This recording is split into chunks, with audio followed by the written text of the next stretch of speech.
नमस्कार, मैं राकेश परमार और आप देख रहे हैं महत्वपूर्ण मुद्दा।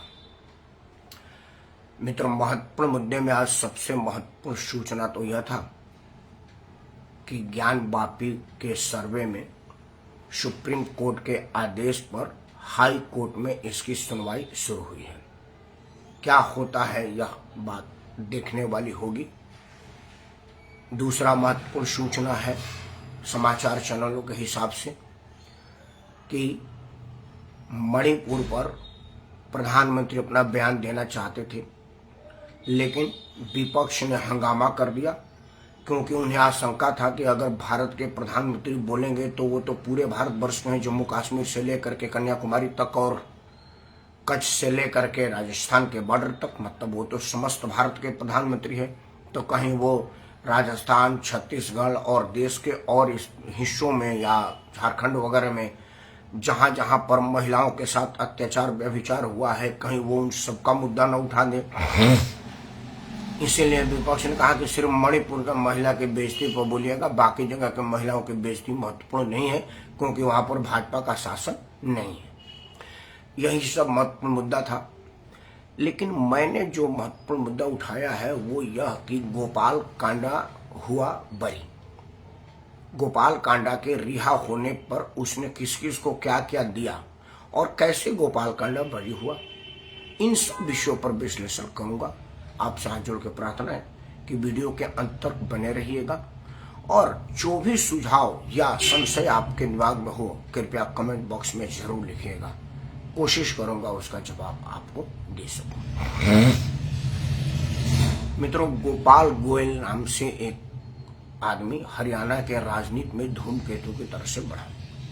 वो बहुत मामूली काम से शुरू किया था। उसकी आर्थिक स्थिति बहुत दयनीय थी। वो बहुत आर्थिक रूप से कमजोर आदमी था, लेकिन भारत के राजनीति में आर्थिक रूप से मजबूत होने का एकमात्र शॉर्टकट रास्ता है कि आप भारत के राजनीति में आइए और राजनीति में कुछ कर जाइए। फिर आप पर किसी तरह का कोई इल्जाम लगेगा भी तो आप जांच के घेरे में नहीं आएंगे और आप अकूत संपत्ति बनाएंगे, जैसा गोपाल गोयल ने बनाया, जिसको हम सब लोग गोपाल कांडा के रूप में जानते हैं। पैसे के बल पर निर्दलीय विधायक बना और हरियाणा में मंत्री भी बना। अकूत संपत्ति का उसने जगह जगह इन्वेस्ट किया। गुड़गांव में उसका बहुत बड़ा फार्म हाउस है, महल जैसा घर है, अपना निजी प्लेन है। गोपाल ने अपना एयरलाइंस भी शुरू किया था। उसी एयरलाइंस में एयर होस्टेस जो उसके निजी विमान की परिचालिका थी, निकिता शर्मा या गीतिका शर्मा उसका नाम था, उसके आत्महत्या के लिए उकसाने के मामले में गोपाल कांडा गिरफ्तार हुआ था और अब कई वर्ष के बाद वो बरी हो गया। आज का मेरा मुद्दा गोपाल कांडा नहीं है, ना ही निकिता शर्मा का हत्या या आत्महत्या है। आज का मेरा मुद्दा बड़ा जेन्युइन है। देखिए, गोपाल कांडा निकिता शर्मा या गीतिका शर्मा के आत्महत्या के उकसावे वाले मामले में संलिप्त है नहीं है यह जरूरी नहीं है, जितना यह जानना जरूरी है कि आखिर गोपाल कांडा गिरफ्तार हुआ तो किस बेस पर हुआ और अगर वो रिहा हुआ तो कैसे हो गया।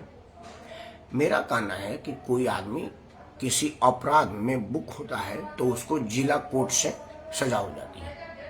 वो अगर संतुष्ट नहीं है तो वो हाई कोर्ट में जाता है, फिर हाई कोर्ट में कुछ और निर्णय आ जाता है, फिर वो हाई कोर्ट से भी अगर संतुष्ट कोई पार्टी नहीं होती तो सुप्रीम कोर्ट में जाती है।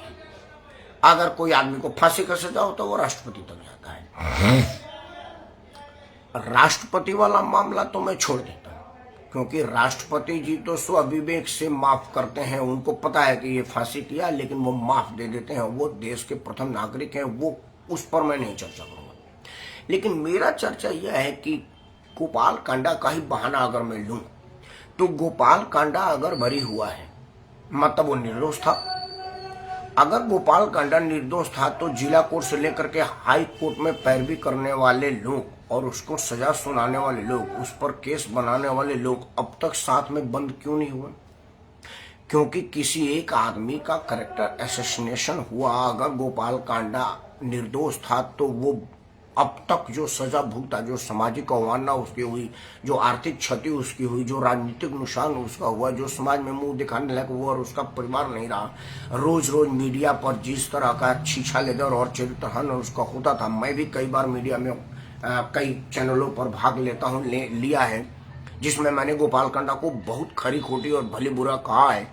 अब मैं अभी ग्लानि से मर रहा हूँ, मैं शर्मिंदगी से पानी पानी हो रहा हूँ। आपको ये लग रहा होगा कि पसीना है, नहीं, ये मेरा शर्म से हुआ पानी पानी चेहरा है कि आखिर मैं एक निर्दोष आदमी को इतना ज्यादा जलील क्यों किया चैनल पर, सार्वजनिक चैनलों पर। सुप्रीम कोर्ट ने उसको बरी कर दी, और अगर वो जलील ही था और जलील के योग ही था तो फिर सुप्रीम कोर्ट ने उसको बरी कैसे किया। आज का विषय यही है। देखिए, हमारे देश में भगवान को गाली दिया जा सकता है, भगवान पर सवाल उठाया जा सकता है, आप प्रोग्रेसिव माने जाएंगे, लेकिन आप न्यायालय का अगर किसी निर्णय पर सवाल उठाते हैं और जज के विरुद्ध बोलते हैं तो अवमानना के मामले में बुक होंगे, आपको गिरफ्तार किया जाएगा। या इस देश में जजों ने अपने लिए कानून बना रखा है। अब मैं अगर कहने लगूं कि भाई हमारे जो सुप्रीम कोर्ट के सुप्रीम जज साहब हैं डीवाई चंद्रचूड़ साहब जब राजस्थान में नंगे करके लड़की को मारा गया था, वो बेचारे चुप रहे। देश में कई जगह एक एक सुनाऊंगा तो आधा घंटा नहीं, कम मेरा नहीं होगा, फिर तो 10-20 घंटा लग जाएगा।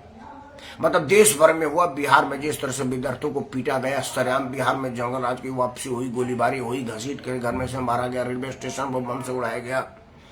पश्चिम बंगाल में पंचायत चुनाव में मीडिया पर आया कि किस तरह से लोगों को मारकर लटका दिया गया है, सैकड़ों महिलाओं को विधवा कर दिया गया और सैकड़ों महिला और पुरुषों को जान ले लिया गया। लेकिन इस स्थिति के बाद भी जज साहब ने ये नहीं कहा कंसर्न सरकारों से कि अगर आपसे नियंत्रण नहीं होगा तो हम नियंत्रण करेंगे, लेकिन उन्हें मणिपुर में लगा कि अगर आप कंट्रोल नहीं करेंगे तो हम करेंगे। देखिए, मणिपुर की जो लड़की का नग्न परेड किया गया वो किसी भी सभ्य समाज में स्वीकार नहीं है, और मैं मांग करता हूं भारत सरकार से और राज्य सरकार से कि अब तक उस आदमी को क्या सजा दी गई उसी तरह से परेड करके बताया जाए, और चैनल पर आकर के मुख्यमंत्री, पुलिस अफसर और गृह मंत्री जी बयान दे कि भाई जो भीड़ थी, जो उस महिला को नग्न करके घुमाई थी, उसको ये वाली सजा दे दी गई है और ये कठोरतम सजा है। लेकिन फिर मैं जज साहब से पूछूंगा कि भाई साहब, आप मणिपुर वाले मामले में सजा ले, बहुत अच्छी बात है, आपका संवेदनशीलता को मैं प्रणाम करता हूँ, झुक के नमन करता हूँ, लेकिन आपका वो सो मोटो राजस्थान में कहाँ चला गया? आपका सो मोटो पश्चिम बंगाल में कहाँ चला गया? पश्चिम बंगाल में तो आपको 100 बार सो मोटो लेना चाहिए था, लेकिन आप चुप थे।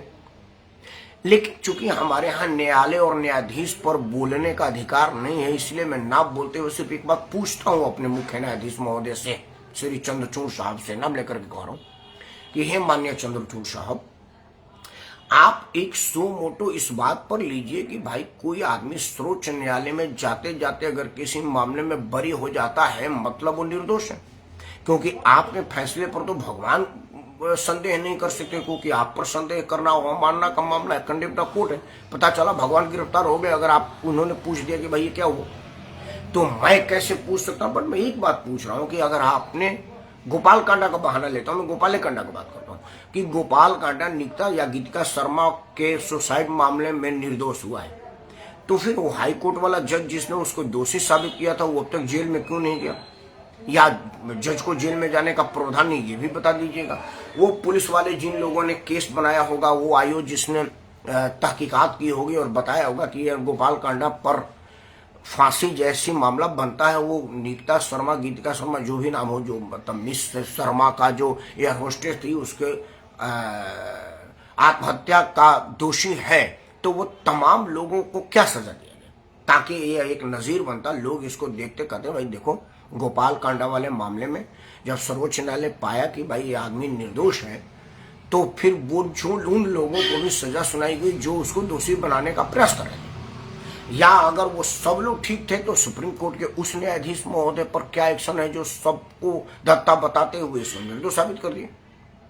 अब आप कहेंगे, लोग जो चंद्रचूड़ आपके भक्त होंगे, जो या न्यायपालिका पर भरोसा करते होंगे, मेरे जैसे मैं भी करता हूं कि भाई न्यायपालिका क्या करे, वो तो गवाहों के बयानात को आधार मान करके फैसला देती है। तो मैं यह पूछूंगा कि भाई जो आधार जिला कोर्ट में आया था वो हाई कोर्ट में अलग और सुप्रीम कोर्ट में अलग कैसे हुआ? और अगर ये अलग हुआ तो ये बयान देने वालों को क्या सजा दी गई? क्योंकि मान लीजिए कि मैं गवाह हूं, मैंने कहा होगा कि हाँ भाई नित्या शर्मा का मर्डर में गोपाल कांडा दोषी है। जिला न्यायालय ने कहा कि भाई फांसी दो, आजीवन करवास करो, जो दिया होगा। गोपाल कांडा को लगा भाई गलत बात है, मैं हाई कोर्ट जाएंगे। वो हाई कोर्ट गया, हाई कोर्ट में भी तो मैं ही गवाह हूंगा ना, क्योंकि दूसरा तो गवाह आएगा नहीं। फिर मैं आऊंगा, मैं बोलूंगा जी ये था, वो आके फांसी दो। वो कहा नहीं मैं सुप्रीम कोर्ट जाऊंगा, तो सुप्रीम कोर्ट में भी तो मैं ही कहूंगा ना। तो क्या मैंने कहा कि नहीं जी मुझे नहीं लग रहा कि ये था, तो फिर मेरे को सजा क्यों नहीं? वो गोपाल कांडा वाला सजा मुझको मिलनी चाहिए थी। मतलब जो आदमी गया हो, या क्यों नहीं हमारे देश में हो रहा है, इससे क्या होगा कि देश में कई लोगों को इस विषय पर से भरोसा उठना शुरू हो गया है कि भाई हमारे न्यायालय में क्या सब कुछ ठीक होती है। या जो एक मुख्य न्यायाधीश सुप्रीम कोर्ट के थे, उन्होंने कहा था कि अगर आपके पास पैसा है तो आपको कानून से डरने की जरूरत नहीं है, कानून आपका रखेल है। और अगर आपके पास पैसा नहीं है तो आप कानून से जरूर डरें, क्योंकि कानून आपका जीवन बर्बाद कर देगा, और कई लोगों का बर्बाद कर चुका है। वो तमाम लोग जो अलग अलग जेलों में बंद हैं, वो 2 साल 5 साल 7 साल के बाद निर्दोष पाए जाते हैं। तो दो ही चीज होगा, या तो वो डे 1 पहले ही दिन जिस दिन उनको गिरफ्तार किया गया था वो निर्दोष थे और पुलिस ने जानबूझ के उनको फंसाया, जैसा कि कई बार सुनने को मिलता है। हालांकि हम लोग सामाजिक आदमी हैं, कई बार जेल में सुधार कार्यक्रम के लिए जाते हैं, कई बार कोई और कार्यक्रमों में जाते हैं, और चूंकि सामाजिक आदमी है पूछने का आदत है, हाँ भाई आपका क्या हुआ था। तो हमको एक आदमी ऐसा नहीं मिला जिसने कहा नहीं मैंने मर्डर किया था, या मैंने बलात्कार किया था, या मैंने चोरी की थी, या मैंने जो भी अपराध हो कि मैंने अपराध किया था। सब कहते हैं कि पुलिस ने फंसा दिया है। वो तो अतीक अहमद भी कह रहा था कि पुलिस ने हमको फंसा दिया, जिसका उसके अपने ही लोगों ने बदले की कार्रवाई करते हुए पुलिस खीरा में मार दिया। समझिए वो कितने अंदर से पके हुए होंगे कि उन्होंने अपनी जान की परवाह न की। वो भी कह रहा था कि मैं निर्दोष हूं। तो इन सब चीजों पर न्यायालय को सोचना चाहिए। अगर न्यायालय नहीं सोचे तो सरकारों को सोचना चाहिए, क्योंकि यह मामला अत्यंत गंभीर है और इससे करोड़ों निर्दोष लोगों के दोषी होने, कई लोग तो सुसाइड कर लेते हैं। कई लोगों को सुना गया कि भाई उन्हें कोर्ट ने कन्विक्टेड कर दिया और शर्म के मारे वो फांसी लगा गए। कई लोगों ने सुना कि भाई परिवार के कई लोग, उनके नजदीकी लोग, उनके पुत्र, उनकी पत्नी समाज के ताने से आत्महत्या कर ली, या कई लोग सामाजिक बहिष्कार का शिकार हुए, उन्होंने शहर छोड़कर दूसरे शहर में शरण लिया। मतलब बना बनाया अपना समाज छोड़ करके दूसरे शहर में भीख मांगने तक को नौबत आ गया उन लोगों का। तो उसका कोई मुआवजा वगैरह होगा? या मैं ये कहूंगा कि गोपाल कांडा रिहा हुआ और उसने किस किस को क्या क्या दिया, क्योंकि अगर नहीं दिया है तो कानून को एक झटका तो दे दिया है, जिस पर कानूनविदों को विचार करना चाहिए, न्यायालय के न्यायाधीशों को विचार करना चाहिए, सामाजिक कार्यकर्ताओं को विचार करना चाहिए, और सरकारों को भी करना चाहिए। इन्हीं शब्दों के साथ आपसे भी मैं कहा जोड़ के प्रार्थना करता हूँ कि क्या यह एक मुहिम बनाने के लायक मुद्दा नहीं है कि भाई अगर कोई आदमी दोषी है तो पहले दिन दोषी है, फिर उसको जिला कोर्ट अलग निर्णय देती है, हाई कोर्ट अलग निर्णय देती है, और सुप्रीम कोर्ट अलग निर्णय कैसे देती है, जबकि सीआरपीसी आईपीसी सब एक ही है, इन बीच में कोई धारा बदलती नहीं है, और वही गवाह होते हैं जो जिला कोर्ट से लेकर के सुप्रीम कोर्ट तक होते हैं। तो क्या जिला कोर्ट का न्यायाधीश कम अकल होता है? उससे समझ नहीं है। हाई कोर्ट का न्यायाधीश उससे थोड़ा कम अकल होता है, जिसको समझ नहीं है, और सारा समझ सुप्रीम कोर्ट के जज साहब के पास ही है। यह बात भी विचार योग्य है। अदालत का मानना मैं करने की हिम्मत नहीं कर पा रहा हूँ, लेकिन प्रश्न तो मैं पूछ ही सकता हूँ भारत का नागरिक होने के नाते। तो आपसे भी पूछ रहा हूँ कि आपको नहीं लगता कि आखिर क्योंकि एक आदमी जिला कोर्ट में दोषी, हाई कोर्ट में निर्दोष और सुप्रीम कोर्ट में फिर दोषी, यह एक अजीब सा प्रश्न है कि नहीं? अगर आपको इसका उत्तर मिल जाए तो मुझे जरूर बताइएगा, और नहीं तो इस वीडियो को लाइक करें, चैनल को सब्सक्राइब करें, और इसे अपने सभी समूहों में साझा करें, क्योंकि साझा करने से समस्या अपने समाधान को प्राप्त करता है, और अगर समस्या का समाधान होता है तो समस्या समाज से खत्म होती है। जरूर विचार करिएगा, मैं तो करता ही हूँ। जय हिंद, वंदे मातरम, भारत माता की जय।